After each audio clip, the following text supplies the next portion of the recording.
اعوذ باللہ من الشیطان الرجیم بسم اللہ الرحمن الرحیم۔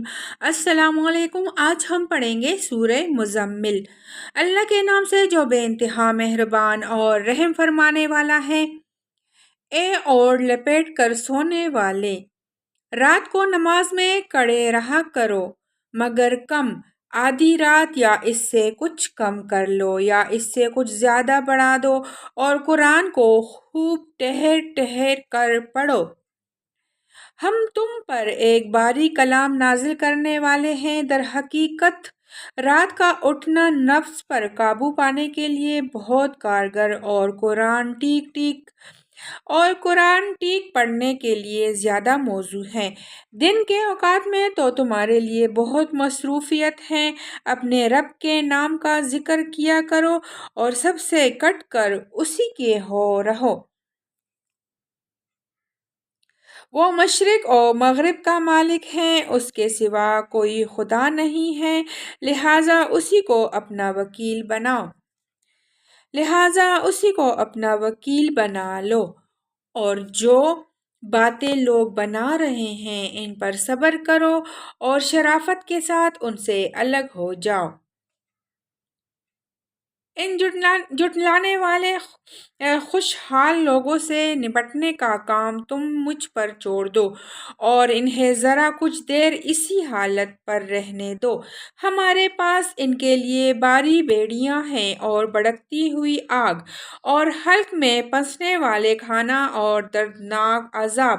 یہ اس دن ہوگا جب زمین اور پہاڑ لرز اٹھیں گے اور پہاڑوں کا حال ایسا ہو جائے گا جیسے ریت کے ڈھیر ہیں جو بکھرے جا رہے ہیں۔ تم لوگوں کے پاس ہم نے اسی طرح ایک رسول تم پر گواہ بنا کر بھیجا ہے جس طرح ہم نے فرعون کی طرف ایک رسول بھیجا تھا۔ پھر دیکھ لو، جب فرعون نے اس رسول کی بات نہ مانی تو ہم نے اس کو بڑی سختی کے ساتھ پکڑ لیا۔ اگر تم ماننے سے انکار کرو گے تو اس دن کیسے بچ جاؤ گے جو بچوں کو بوڑھا کر دے گا اور جس کی سختی سے آسمان پھٹا جا رہا ہوگا۔ اللہ کا وعدہ تو پورا ہو کر ہی رہنا ہے۔ یہ ایک نصیحت ہے، اب جس کا جی چاہے اپنے رب کی طرف جانے کا راستہ اختیار کر لے۔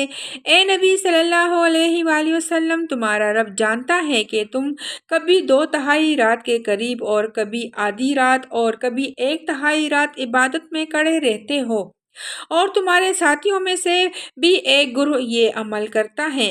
اللہ ہی رات اور دن کے اوقات کا حساب رکھتا ہے۔ اسے معلوم ہے کہ تم لوگ اوقات کا ٹھیک شمار نہیں کر سکتے، لہٰذا اس نے تم پر مہربانی فرمائی۔ اب جتنا قرآن آسانی سے پڑھ سکتے ہو پڑھ لیا کرو۔ اسے معلوم ہے کہ تم میں کچھ مریض ہوں گے، کچھ دوسرے لوگ اللہ کے فضل کی تلاش میں سفر کرتے ہیں اور کچھ اور لوگ اللہ کی راہ میں جنگ کرتے ہیں۔ بس جتنا قرآن بآسانی پڑھا جا سکے پڑھ لیا کرو۔ نماز قائم کرو، زکوٰۃ دو اور اللہ کو اچھا قرض دیتے رہو۔ جو کچھ بھلائی تم اپنے لیے آگے بھیجو گے اسے اللہ کے ہاں موجود پاؤ گے، وہی زیادہ بہتر ہے اور اس کا اجر بہت بڑا ہے۔